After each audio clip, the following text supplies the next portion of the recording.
인간에게 심어준 공통적인 생각들이 있습니다. 특히 이제 중요한 생각 중에 하나가 이 심판, 공정, 정의에 대한 거죠. 정의에 대한 거예요.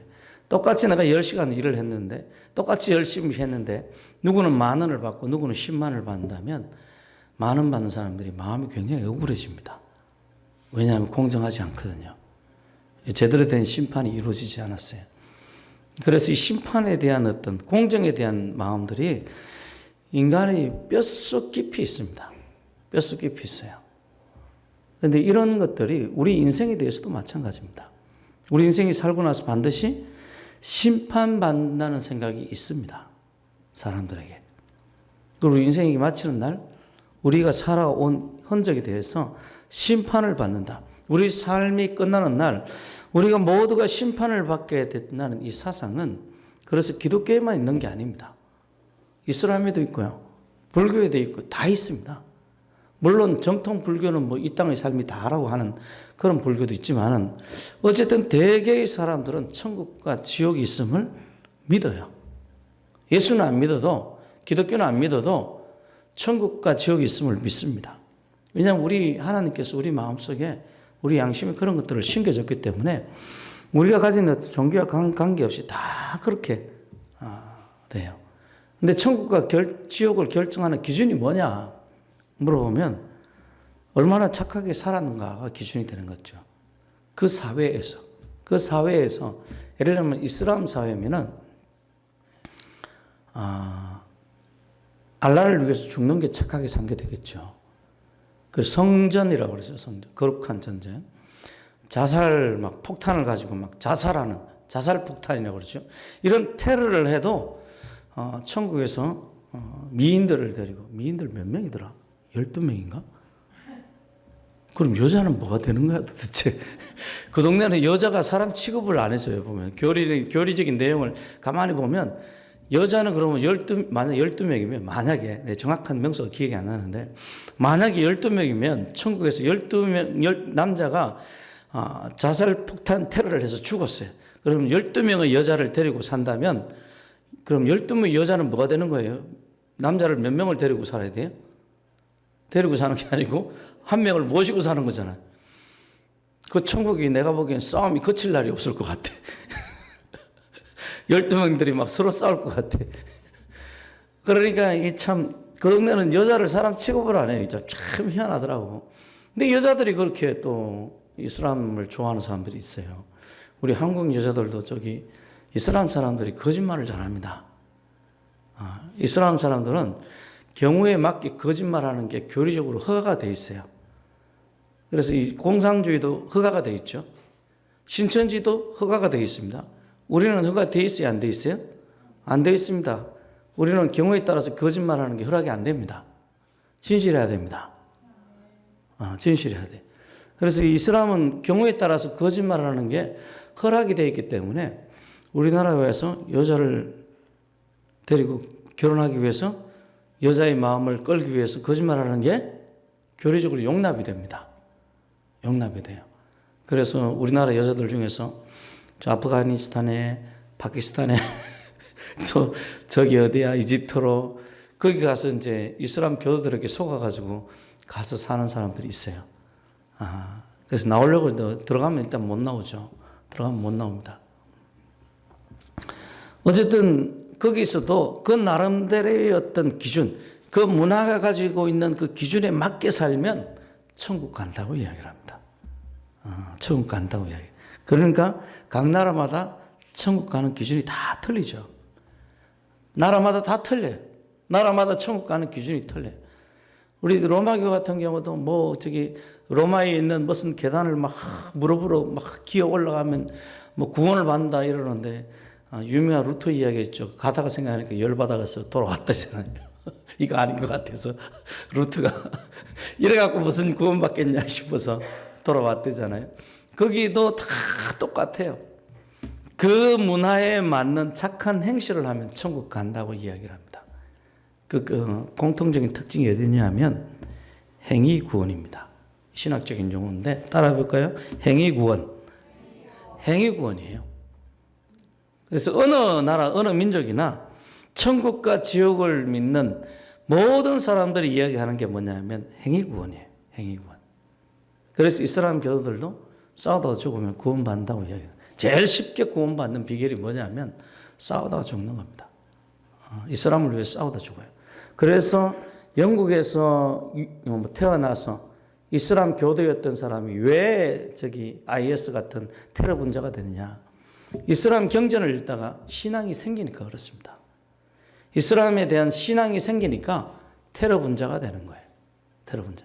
신앙이 없을 때는 그냥 우리 교회도 그냥 대충대충 교회 다니시는 분들 있잖아요.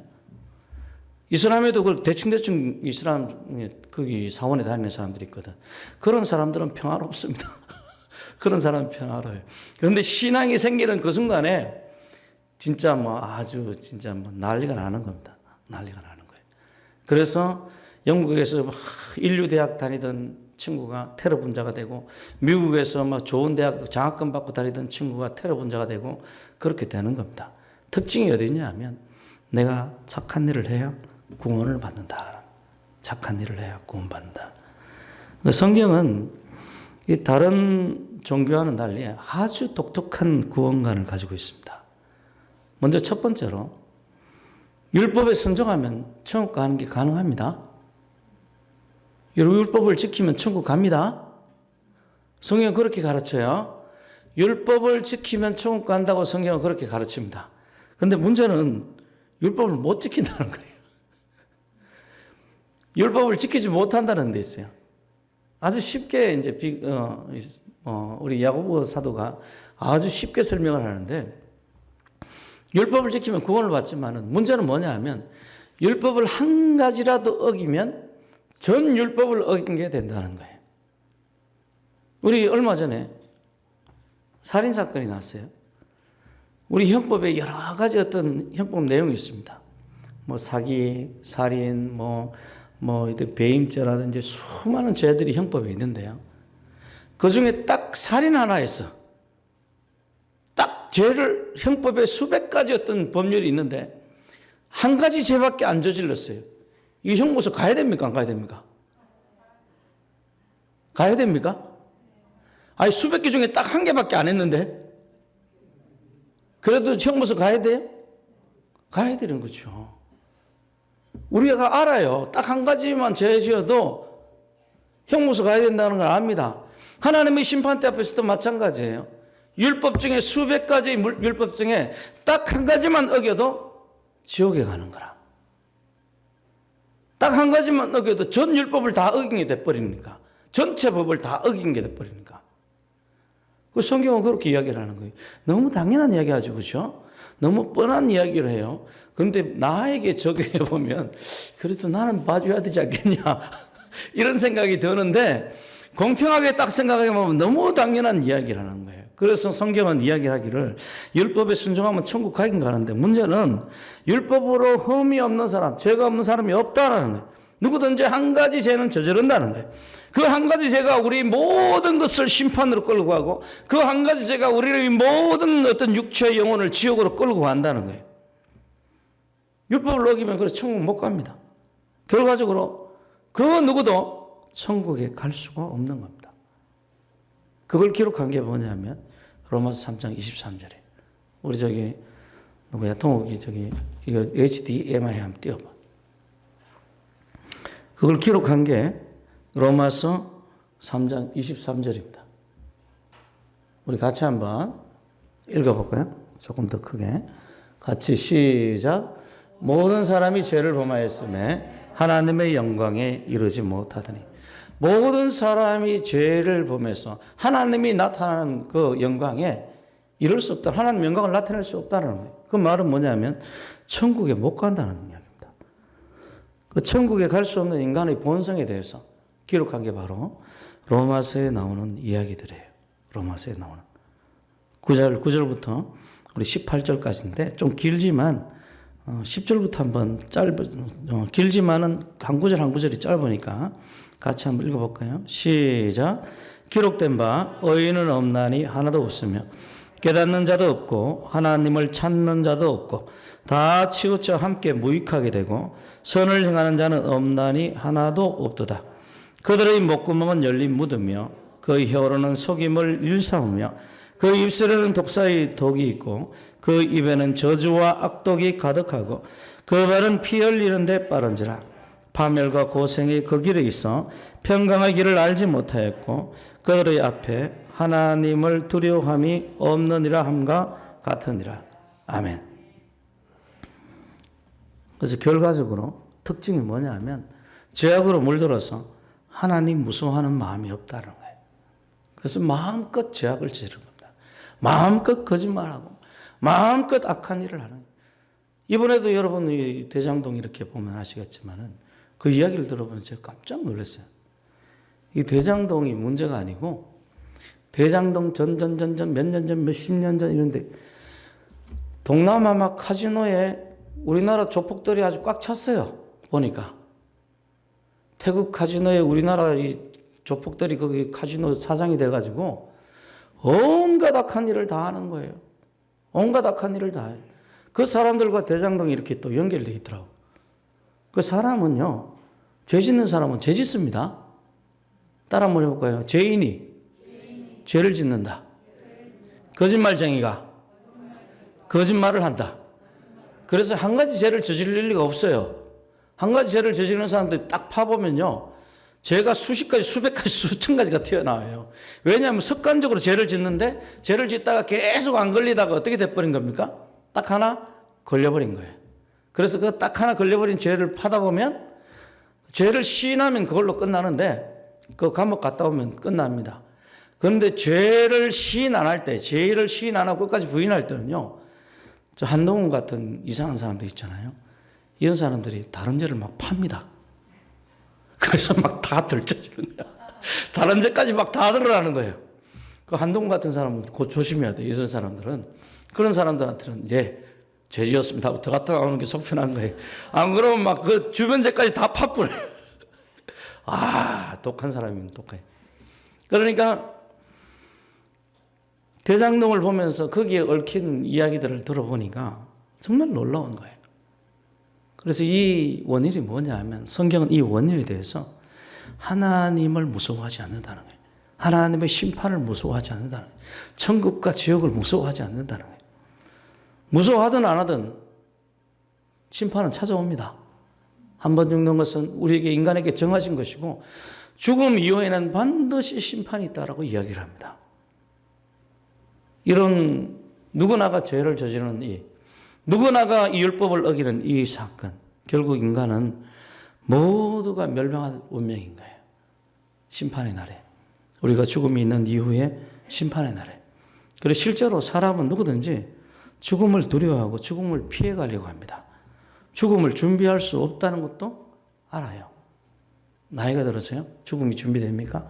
그렇지 않습니다. 죽음을 준비를 할 수가 없어요. 성경은 이러한 인생에 대해서 아주 간략하게 설명을 하는데요. 첫 번째로 성경에서 창세기 1장 1절이 나오는데요. 하나님께서 세상을 창조하셨습니다. 그것도 창조하시면서 하나님이 뭐라고 하는가 하면 계속 창조할 때마다 하루를 빼놓고 계속해서 보시기에 좋았더라. 보시기에 좋았더라. 아주 이쁘게 창조된 거예요.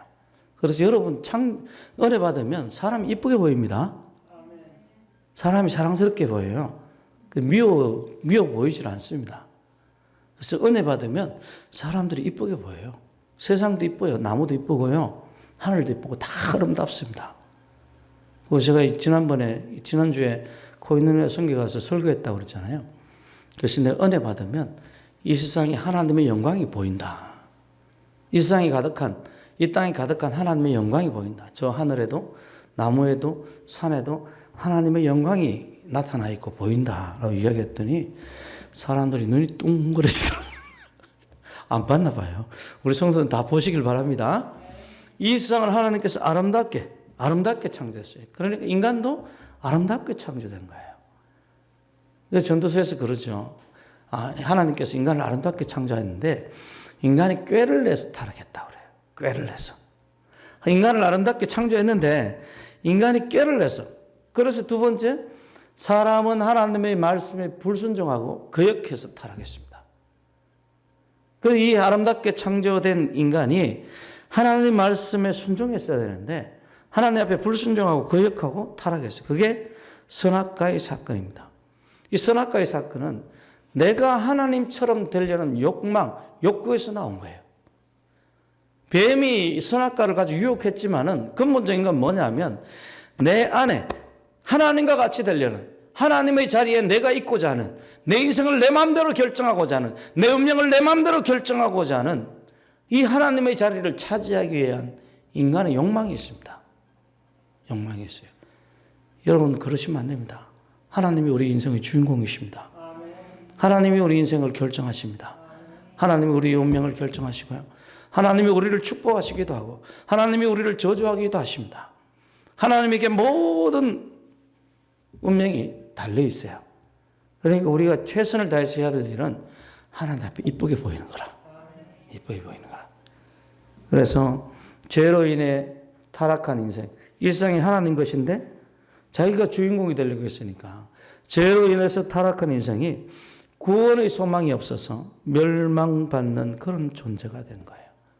그래서 우리 기독교의 부흥이 일어나기 전, 종교개혁이 있기 전에 인류의 역사는 굉장히 참혹했습니다. 저는 옛날에 고등학교 때 이순신 영화를 봤는데요. 이순신 영화를 보면 이순신에 반대되는 빌런이 한 사람 나옵니다. 이름이 뭐죠? 원균이라고 그래서 원씨 가문에서 제발 원균 이야기 좀 하지 말아라 이렇게 이야기를 하는데 원씨 종중에서 그렇게 한 이야기예요 실제로. 그래서 원균인데 원균의 행동을 영화 보면서 깜짝 놀랐어요. 뭐냐면 원균이 전쟁을 하면서요 물에 빠져 죽은 사람들 시신을 건지면서 귀를 잘라요. 귀를 왜 자릅니까?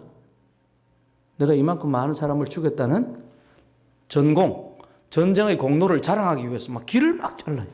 사람마다 막 끄집어내서 영화 속에서 막 귀를 자르는. 그거 보면서 놀랐어요.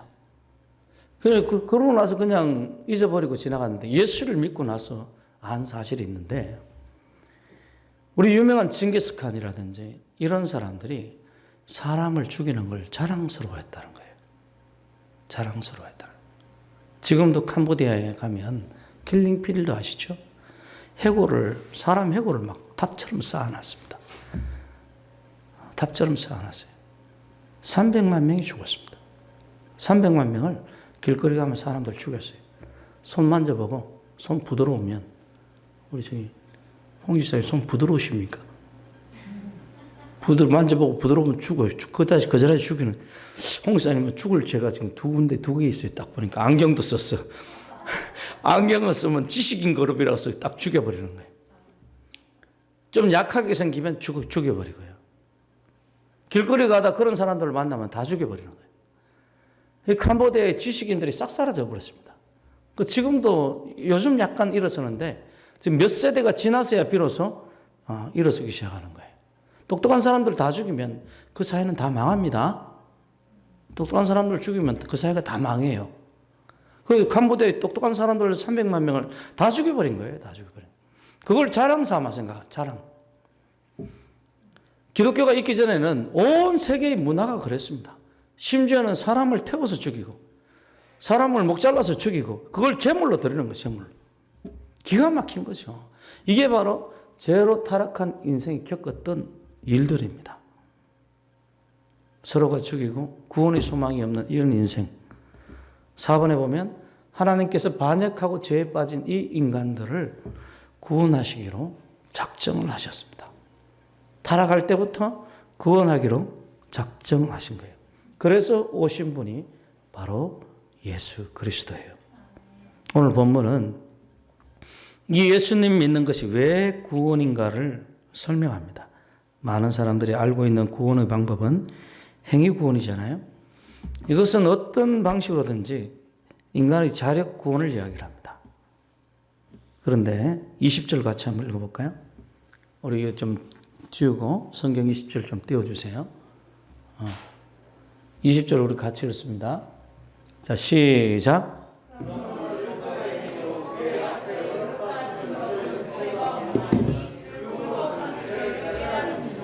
자, 성경은 그래서 이렇게 이야기를 합니다. 율법의 행위로, 착한 행위로 자력 구원으로 하나님 앞에 의롭다 하심을 얻을 육체가 없다. 율법으로는 그냥 죄를 깨닫는 것뿐이다. 그래서 행위 구원이 불가능하다고 선언하고 있습니다. 하나님께서는 행위 구원을 이야기를 하지만 실제로는 불가능하다는 거예요. 불가능. 또 하나의 구원 방법을 제시하고 있는데 그게 바로 예수 그리스도 은혜로 주어지는, 거저 주어지는 이신칭입니다. 이신칭이란 말 뜻은 믿음으로 의롭게 된다는 이야기입니다. 따라 한번 해볼까요? 믿음으로 의롭게 된다. 믿음으로 의롭게 된다. 이신칭이, 그 다음에 22절 같이 한번 또 읽어봅니다. 22절 자 시작. 곧 예수 그리스도를 믿음으로 말미암아 모든 믿는 자에게 미치는 하나님의 의인이 차별이 없느니라.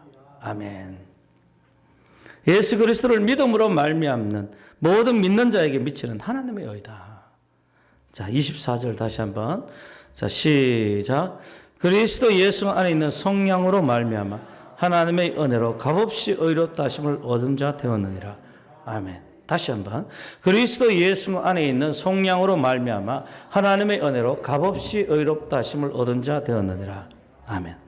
여기 이제 잘 안 쓰는 용어가 나오는데 속량이란 단어가 나옵니다. 속량이란 단어는 대신 값을 치른다는 거예요. 대신 값을 치른다는 거예요. 어릴 때 동네 가게가 있었어요. 오뎅을 파는 가게였는데 애들이 오뎅을 좋아했습니다. 뭐 저는 안 그랬는데 동네에서 이제 어떤 아줌마들은 아이들이 그냥 거기서 오뎅을 마음껏 먹게끔 하는 아줌마들이 있었어요. 그래서 오뎅값을 나중에 한 달에 한 번씩 계산을 해줍니다. 아들이 먹은 걸 누가 계산을 해요? 엄마가 계산을 해줘요. 외상 다뤄놓는 거죠. 내가 지금 생각하니까 참 싹수가 놀았다. 어릴 때부터 외상하는 걸 배우고 이렇게 그러냐. 나 참 그런 생각을 지금은 그렇게 좀 드는데 하여튼 이렇게 아이가 이 오뎅을 거기 가서 이제 먹고 싶은 대로 먹으면 이제 월말이 되면 엄마가 가서 계산해줘요. 대신 값을 치르는 거. 이게 속량입니다. 대신 값을 치르는. 그러니까 노예도 만약에 노예로 생활하는데 우리나라 노예는 세습이죠. 우리 조선시대의 노예제는 그 양반 상놈 이런 노예제는 굉장히 악질입니다. 굉장히 악질이에요. 인도도 그런 제도가 지금 3,000년간 내려오는데 굉장히 악질적인 그 제도입니다. 그런데 로마의 이 노예제는 그게 아니고 돈을 주면 노예도 이제 재산을 축적할 수가 있었어요. 그 재산을 모아서 돈을 주인에게 주면 노예에서 풀려납니다. 값을 치르면 풀려나게 돼 있어요. 우리가 죄의 노예가 되어 있는 상태인데 하나님께서 우리가 죄의 노예가 되어 있는 이 우리들에게 값을 치러서 우리를 풀어주는 이게 속량입니다. 그리스도 예수께서 그래서 우리를 속량 대신 값을 치른다는 거예요. 우리가 저질렀던 죄에 대한 형벌을 죄가 없으신 하나님의 아들 예수께서 대신 값을 치르는 거예요. 값을 치르는 거예요. 그래서 예수 그리스도 안에 있는 속량이라는 말을 이야기를 하는 거예요. 그게 바로 속량의 의미입니다. 거기에 대해서 잘 설명한 것이 이사야서 53장입니다. 우리 한번 또 HDMI 좀 띄울까? 거기에서 아주 잘 설명한 것이 이사야서 53장인데 우리 같이 한번 안 띄워지나? 이게 좀 늦네요. 자, 우리 같이 한번 읽어볼까요? 시작. 그런 실로 우리의 질고를 지고 우리의 슬픔을 당하였거늘 우리는 생각하기를 그는 징벌을 받아 하나님께 맞으며 고난을 당한다 하였노라. 그가 찔림은 우리의 허물 때문이요 그가 상함은 우리의 죄악 때문이라. 그가 징계를 받음으로 우리가 평화를 누리고 그가 채찍에 맞음으로 우리는 나음을. 우리 5절을 다시 한번 읽어볼까요? 시작. 그가 찔림은 우리의 허물 때문이요 그가 상함은 우리의 죄악 때문이라. 그가 징계를 받음으로 우리는 평화를 누리고 그가 채찍에 맞음으로 우리는 나음을 받아도다. 우리는 다 양 같아서 그릇 행하여 각기 제 길로 갔거늘 여호와께서는 우리 모두의 죄악을 그에게 담당시키셔도다. 아멘. 이게 예수님 오시기 전에 700년 전에 예수님에 대한 예언입니다. 예언이요. 이 글을 지었던 이사야는 예수님 모시기 전에 수백 년 사람이었습니다. 그래서 이사야에서 이렇게 기록됐다는 것은 예수님의 죽음이 그 당시에 갑작스럽게 우연하게 이루어진 사건이 아니라는 거예요. 수백 년, 수천 년 전부터 하나님께서는 예수의 죽음에 대해서 계속해서 이야기해 왔습니다. 그럼 예수의 죽음이라는 것이 계획되고 잘 짜여진 그런 어떤 하나의 뭐라고 할까요? 예비된 죽음인 거예요. 예비된 죽음. 성육신도 예비된 거예요. 예비된 거. 왜 하나님의 아들이 우리를 위해서 이렇게 예비된 죽음을 죽었던가? 바로 우리를 구원하기 위해서입니다. 죄로 인해서 갈라진 하나님과 우리 사이를 연결하는 하나님의 방식이 뭐냐면 우리 죄에 대한 형벌을 자기 아들에게 뒤집어 씌우는 거예요. 그래서 자기 아들이 하나님의 아들, 죄가 없으신 하나님의 아들이 우리 죄 대신에 죽는 방식입니다. 우리가 할 일은 아주 간단합니다. 이걸 믿어주면 돼요. 믿어주면 돼요. 하나님이 이런 일을 하셨다고 믿으면 돼요. 믿으면 돼요. 제가 어릴 때 오뎅 이야기를 오뎅이라고 하면 또 친일파라고 그럴까봐 어묵이라고 그래야 되나요? 하여튼 오뎅이란 말이 입에 익어서 어릴 때 먹었던 그 오뎅 가게에서는 한 두세 번 정도 가면요 꼭 한 번은 싸움이 있습니다. 외상값이 맞니 틀리니 하는 거예요. 몇 개 먹었는데 몇 개밖에 뭐 이렇게 많이 먹을 리가 없다고 우리 애가 이러면서 꼭 아주머니들하고 상점 주인하고 가게 아저씨하고 싸우는 장면이 나옵니다. 그 싸움의 원인은 신뢰의 문제죠. 몇 개 먹었냐, 몇 개의 차이가 나느냐, 먹었냐, 그렇지 않냐, 신뢰의 문제. 서로가 믿으면 싸움이 안 일어날 텐데 5개 먹었다고 말하면 5개 값을 치르면 되는데 우리 아이는 4개밖에 안 먹었다는 거예요. 근데 왜 5개 먹었다고 사기치냐. 하나님께서 우리를 위해서 속량했다고 믿으면 하나님께서 그 사람 죄를 다 없는 걸로 인정해 주겠다. 하나님께서 행하신 이 착한 일, 하나님께서 행하신 착한 일이 뭡니까? 죄인을 위해서 자기 아들을 내어주신 사건입니다. 여러분, 우리 이신칭의 교회에도 행위가 담겨져 있습니다. 어떤 행위가 담겨져 있는가 하면 하나님의 선하신 행위가 담겨져 있어요. 하나님의 의로우신 행위가 담겨져 있어요. 하나님께서 자기 아들을 죄인을 위해서 내어주신 그 놀라운 희생이 거기에 담겨져 있습니다. 그 놀라운 의로운 행위를 누가 한 걸로 인정해 주는가 하면 그 믿는 사람이 한 걸로 인정해 주겠다. 그게 25절입니다. 같이 한번 읽어볼까요? 25절.